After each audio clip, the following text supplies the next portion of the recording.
Tessa Langley never thought uploading a picture of her holding a rubber chicken and wearing a tiara on an online dating profile would lead to anything especially not matching with a man like Kieran Hale. She'd made the profile as a joke after a few too many glasses of boxed wine and a dare from her roommate. Her bio read, "Looking for someone to split a pizza with and possibly raise a goldfish." It was meant to be ridiculous. She wasn't actually looking to date anyone, especially after her last breakup, where her ex had ghosted her right after borrowing her car and never returning it. So when she matched with Kieran, she assumed he was in on the joke too. He had no last name listed, just Kieran, and his pictures were suspiciously normal. Just a man in a plain white t-shirt, jeans, walking a dog, nothing flashy, no shirtless gym selfies, no weird car photos, not even one mirror pic. "You're going to get catfished," her roommate warned, peeking over her shoulder as Tessa scrolled through his profile. "Then I'll die with a story to tell," Tessa replied, laughing. "Besides, I'm not even taking it seriously." So when he asked her to meet for coffee the next day, she said yes. Why not? She had a free afternoon, a low tolerance for boredom, and zero expectations. That's how she ended up standing outside a cafe in downtown Chicago, 30 minutes early, regretting her decision and debating if she should fake a stomach ache and flee. Then he walked in. And her stomach dropped for real this time. He was tall, broad-shouldered in a black coat, with dark brown hair that curled slightly at the ends and eyes so blue they were almost silver. He looked nothing like his photos and yet exactly like them. It was just that photos hadn't done him justice. "Tessa," he asked, his voice warm, deep, and curious. "Yeah, wow, she blinked. "You're real," he smiled, but it wasn't arrogant, just amused. "You thought I was fake?" "Well, yeah," she admitted, laughing nervously. "The internet is a terrifying place." "I'll take that as a compliment," he said, pulling the chair out for her. They sat. Ordered coffee. Talked, and to her surprise, she actually liked him. He was funny, but not in a try-hard way. He listened when she spoke, asked real questions, not superficial ones. He told her he worked in investments, which was vague, but she didn't press. She didn't really care. It was supposed to be one date, but then he called the next day, not texted, called, and asked if she wanted to grab dinner at a little place by the river. She said yes because she wanted to. It wasn't just that he was good-looking. It was how he made her feel. Like she didn't have to pretend to be anything, like she could breathe. 2 weeks later, they were walking side by side through Lincoln Park after dinner when he reached for her hand. "You know," he said, "you made that profile as a joke, but I'm not laughing." She glanced up at him. "Is that your awkward way of saying you're into me?" He stopped walking, turned to face her. "I am, and I know it's fast and you don't really know me yet, but I'm not dating to pass time." Tessa's throat tightened. "Kieran, I like you, Tessa, a lot. I don't care that your first message to me was about pizza toppings and goldfish funerals. It was real. You're real." She breathed out slowly, trying to ignore the flutter in her chest. "I wasn't planning on meeting anyone. I didn't think I was ready." "Then don't rush. But don't run either." She didn't. They started spending more time together. Sometimes it was coffee and long walks. Sometimes it was dinner at quiet restaurants tucked into corners of the city. He never pushed, never asked for more than she was ready to give. But he made it clear he wanted her in his life. And still, she knew almost nothing about his one night. About a month in, she asked, "So, investments, are we talking like you help people manage their portfolios? Or do you secretly own half the city?" He hesitated for just a second. "Something like that," she laughed, assuming he was being sarcastic. He wasn't, but he didn't elaborate, and she didn't push. A week later, he picked her up in a black car with a driver. She blinked at it. "Did you rent a car service?" "No," he said simply. "It's mine. You have a driver." "I don't like parallel parking." She gave him a look but dropped it. The restaurant he took her to sat on the top floor of a luxury hotel with floor-to-ceiling windows and a view that made her want to cry. The menu didn't have prices. The waiter brought them champagne on the house. The food was plated like art. "Okay," she said, leaning across the table. "You're not just some guy who does investments, are you?" He looked at her, eyes steady. "No, I'm not," she blinked. "Then who are you?" He set down his fork. "My full name is Kieran Hale. I'm the CEO of Hale Capital." She stared at him, her heart pounding. The multi-billion-dollar firm with the building named after it. Yeah, that one. She leaned back, stunned. You're a billionaire, he nodded, watching her carefully. Does that change things? Tessa had no idea what to say. I didn't lie, he said softly. I just didn't lead with a title. I wanted you to know me first, not the money, not the name. She looked at him, really looked at him, and she realized. He was still the same Kieran who walked her home in the snow, who made her laugh until she snorted, who kissed her forehead when she shared something painful. No, she said finally. It doesn't change things, but you're buying dessert, he exhaled, a smile curving his mouth. Deal? Later that night, as they stood outside her apartment, snow falling in soft flakes around them, he kissed her slow and deep. When he pulled back, his voice was rough. I didn't mean to fall for you, Tessa, but I have, and I'm all in. She didn't say the words back, not yet. But her heart was already halfway there. The first time Kieran invited her to his place, Tessa thought she was mentally prepared. She was wrong. The car dropped them off in front of a sleek glass high-rise overlooking the lake. The doorman greeted Kieran by name, and they were ushered through a private entrance. She'd expected a nice apartment. Maybe something with a view, maybe a little fancy. She had not expected the entire top 2 floors of the building.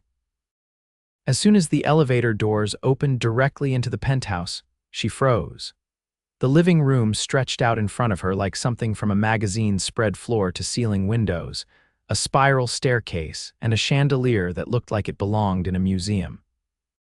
A grand piano sat untouched near the windows. The skyline glittered beyond the glass like a sea of stars. Kieran watched her with quiet curiosity. You okay? I think I just walked into a Bond villain's lair, she said, then blinked at the words. I mean that in a good way, he laughed, low and genuine. Remind me to show you the rooftop later, it's better at night. She nodded slowly, still absorbing everything. Her boots clicked against the marble as he led her inside. He didn't give her a grand tour, he just moved through the space like it was any other evening, comfortable. Unassuming, she followed him into the kitchen, which looked like it had never seen a microwave dinner. There was a pot already simmering on the stove and fresh herbs on the counter. You cook? She asked, pulling herself onto one of the stools at the island. I like it, he said, tossing something into the pan. It clears my head, try the wine. There was already a glass waiting for her. She took a sip and looked around again. Do you live here alone? She asked. Yeah. It's just me. No staff. Only during the day. I like my space at night. She nodded, watching the way he moved. He didn't act like someone who had more money than some countries. He stirred the sauce like a man who did it every Friday night. He asked her what music she liked and let her pick the playlist. When she chose a retro soul mix, he gave her an approving look and turned up the volume. Once they were seated at the long dining table, she finally asked the question that had been circling her mind since he told her who he really was. Why me? He didn't pretend to misunderstand. You could be with anyone, she said, twirling her fork. People who know your world. Your circles? I've tried that, he said simply. It never felt real. I don't want someone who sees my name and thinks of headlines. I want someone who sees me, she swallowed. And you think that's me? I know it is. The certainty in his voice rattled her more than the penthouse. After dinner, they sat on the rooftop with mugs of something hot he refused to call cocoa but tasted suspiciously like it. The wind bit through her coat, but she didn't move. The city sparkled below them, a living thing. He looked out over the skyline, then turned to her. My father built Hale Capital from nothing, he said. I was groomed to take over since I was a teenager. Every move I make is watched, every decision dissected. Most people I meet want something from me. Except me, she asked softly.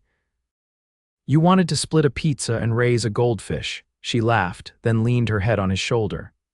That doesn't scare you, that I don't fit into any of this? I don't want someone who fits, he said.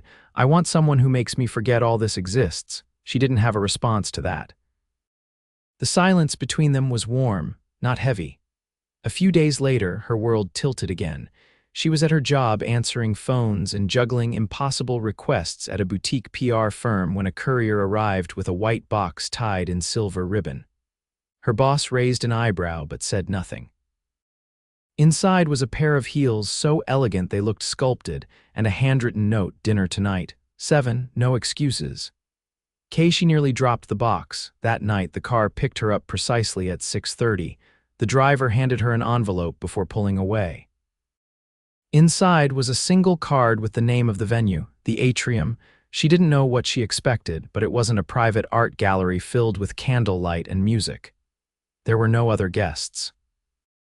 Just Kieran, waiting in a tailored black suit, holding 2 glasses of champagne and looking at her like she was the only thing in the room worth noticing. "This is," she started, but he cut her off.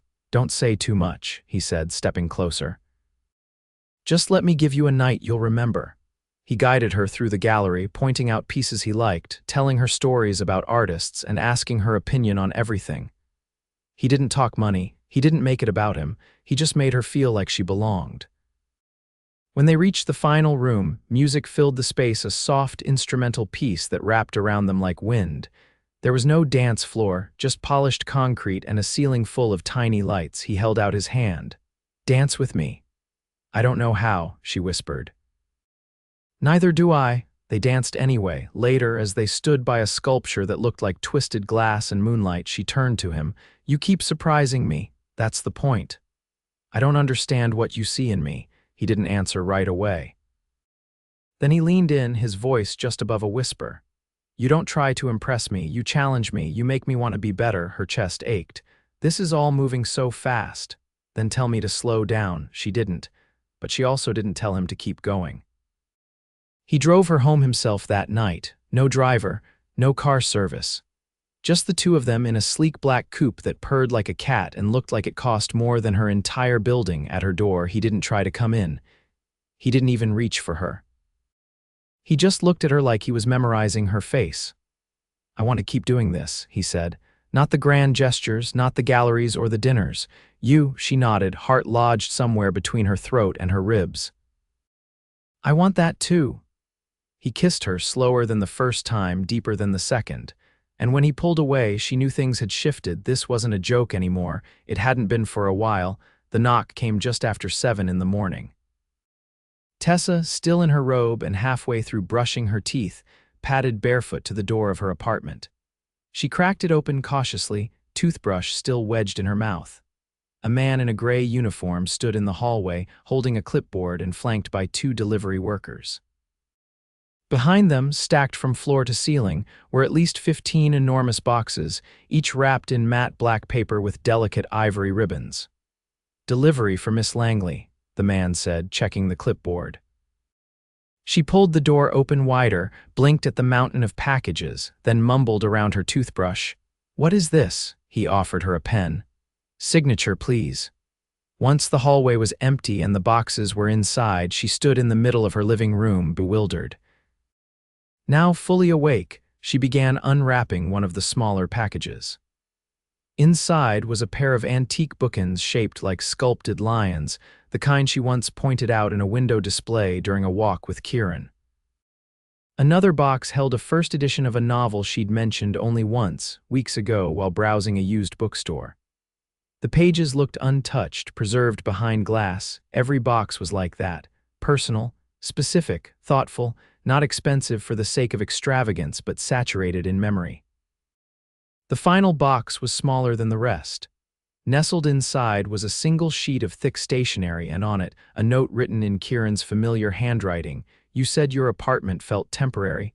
Let's make it feel like home." She sat down, overwhelmed in the quiet, not because of the gifts, but because of what they meant. He hadn't just been listening, he'd remembered everything. Later that day, she found herself at his office the first time he'd invited her there. The building was a masterpiece of steel and glass, with his name carved in silver above the entrance. A woman in a navy suit greeted her at the front desk and led her to a private elevator without asking who she was. The top floor was hushed and elegant, filled with minimalist furniture and quiet art. No noise, just the soft hum of distant voices and the occasional click of a keyboard. Kieran stood by a window, phone to his ear, back straight and jaw tight. When he saw her, he ended the call mid-sentence, setting the phone down without looking at it. "You didn't have to send all that," she said, stepping inside. "I wanted to," he replied. You've been giving me pieces of yourself since the beginning. I just wanted to offer something back. She walked to him slowly. You remembered the book. You couldn't stop talking about it for 3 blocks. She looked past him out the window. The city stretched far and wide, but this office felt like a world apart. This is your real life, isn't it? Yes. And you think I fit here? He turned to her fully. I don't want you to fit here. I want this place to change because you're in it. She didn't answer. She just let him take her hand. But that night, lying awake in her bed, doubts crept in, not about him, about herself. She'd always thought she was independent, self-sufficient. She'd never needed someone to sweep in and fix her world. But now, as she looked around at the carefully chosen gifts, she wondered if she was becoming someone who leaned too much. The next evening, she met him at a gala he had to attend. She wore a navy gown borrowed from her roommate and the heels he'd sent weeks ago.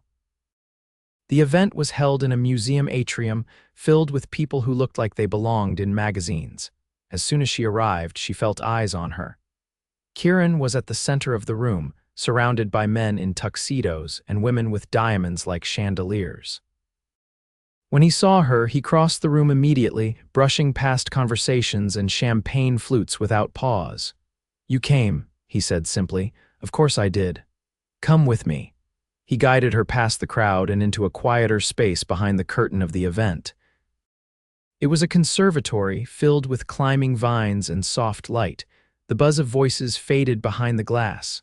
I know this world can be loud, he said, turning to her, and I know it's not always kind. She looked up at him, heart full. I don't need the world to be kind. Just you, he touched her jaw, thumb brushing her cheekbone. I've never wanted anyone the way I want you. Before she could speak, there was a rustle near the curtains. A woman stepped out, elegant, cold, her smile thin. Kieran, she said. You're missing your own party. He stepped back instinctively, his posture shifting. Caroline, I didn't know you were in town. I just flew in this morning. Her gaze flicked to Tessa.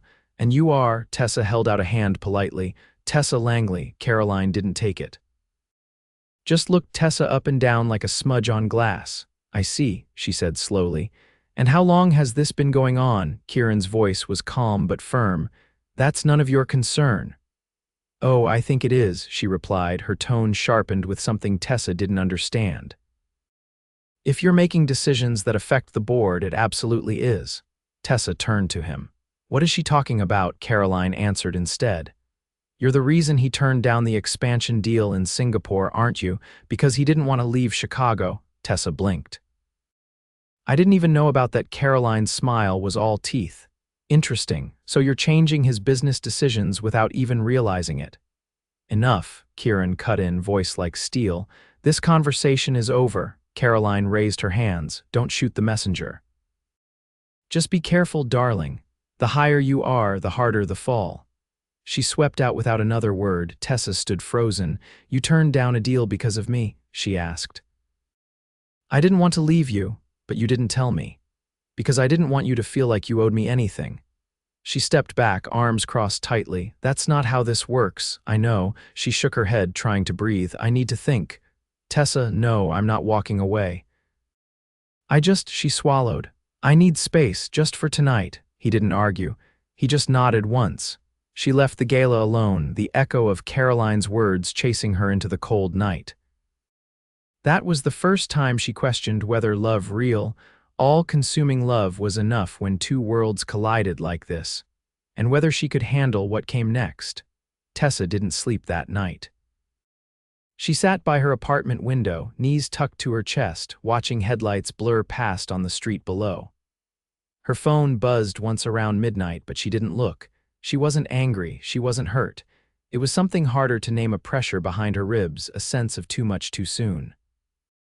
The next morning, she called in late to work and walked instead, bundled in a coat that didn't quite keep out the wind. Her mind circled the same thought over and over. She wanted Kieran, but not if it meant losing herself in someone else's orbit. Not if her presence in his life made enemies appear from shadows she didn't even know existed. She didn't try to contact him, and he didn't try to force her to. That silence lasted 3 days. On the 4th, a note arrived at her door, no box, no gifts. Just a single envelope, hand-delivered with her name written in ink as familiar as her own. come to the garden on Thorn Street. Sunset, no signature, no message beyond that. She almost didn't go. But when the sun dipped low and painted the sky in gold, she found herself standing in front of the black iron gates of the small enclosed garden tucked between two townhouses. She pushed open the gates slowly. The path crunched under her shoes. Kieran stood near the fountain at the center, his back to her, hands in the pockets of a navy coat. When he turned, his expression wasn't guarded or confident. It was quiet, waiting. She stopped a few feet away.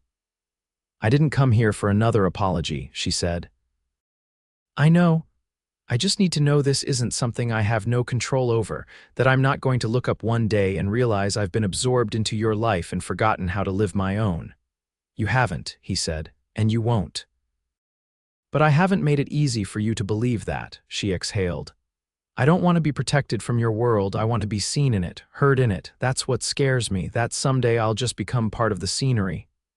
"You won't," he said again, "because I won't let that happen. But more than that, because you won't let it happen either. You're not someone who vanishes quietly. You never have been." The fountain bubbled softly behind them. The air smelled faintly of earth and fading roses. "I turned down the Singapore deal because I didn't want to be away from you." "That much is true," he said. "But I also turned it down because I finally realized I don't want to build a life that forces me to run from the parts that make me human." She stepped closer. "Then what do you want, you?" he said, "not as an accessory, not as a secret. Not as something precious I keep in a box. I want you next to me, as my partner, my equal, my reality check, my future." Her voice caught. "And what does that look like exactly?" He reached into his coat pocket and pulled out a small velvet box, but he didn't open it. He held it in his palm like it was fragile. "It doesn't mean you become mine," he said. "It means I become yours too, that we choose this together every day, even when it's messy, even when it's public, even when people like Caroline try to weaponize it." "You're proposing," she said carefully. "I'm offering," he corrected. "Not just a ring, a life, one where you don't have to give up anything, one we build from both sides." He extended the box toward her, still unopened, still waiting. She stared at it for a heartbeat, then two. "I don't care about diamonds," she said. "I know. I don't care about penthouses or drivers or private rooftops. You've made that clear. But I care about you," she said, her voice trembling.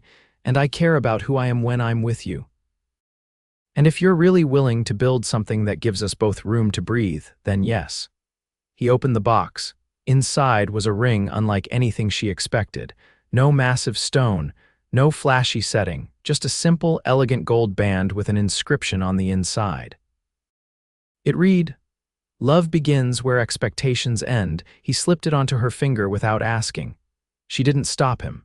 They stood there for a long moment, surrounded by ivy-covered walls and fading light. She leaned into him, her forehead against his chest.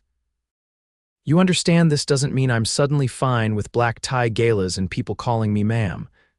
I would be disappointed if you were, and I'm not quitting my job, didn't ask you to. And I need you to promise that if I start forgetting who I am, you'll remind me." "I will," he said. "And if I ever forget who I am, you'll do the same." They left the garden hand in hand, walking slowly through the dusk. The streets buzzed around them, but none of it touched them. 2 weeks later, they stood in front of a small group of people in a glass-walled room on the edge of the lake. No press, no fanfare, just people who mattered. Tessa wore a dress she picked off the rack herself. Kieran wore a tie she'd chosen for him after insisting he needed at least one thing in his wardrobe that wasn't custom-made. When the officiant asked if they were ready, they didn't hesitate. "I never thought a joke profile would lead to this," she whispered to him. "Then I guess the joke's on both of us," he replied. After the ceremony, he pulled her onto the balcony where the lake shimmered under the moonlight. He wrapped his arms around her and rested his chin on her head. "Still think you don't belong in my world?" he asked. She looked up at him, her heart full. "No," she said, "because we made a new one." And for the first time in her life, Tessa Langley wasn't waiting for the other shoe to drop. She was exactly where she wanted to be. Tessa adjusted the strap of her bag as she stepped into the quiet warmth of the atrium. It had been exactly 41 days since she and Kieran stood under the lakefront sky and promised each other a future. And still, The world hadn't settled into anything close to ordinary. She wasn't sure it ever would, but she was learning to find steadiness in the chaos. She passed the grand reception desk and nodded at the familiar security guard, who gave her the same respectful nod in return. The building now felt less like a monument and more like a place where her life was being lived, piece by piece. Inside the executive wing, Kieran was at the far end of the hallway, jacket off, sleeves rolled, and a mess of papers spread across the long conference table. He looked up when she entered, eyes warming instantly. "You're early," he said. "I figured I'd surprise you. You always do."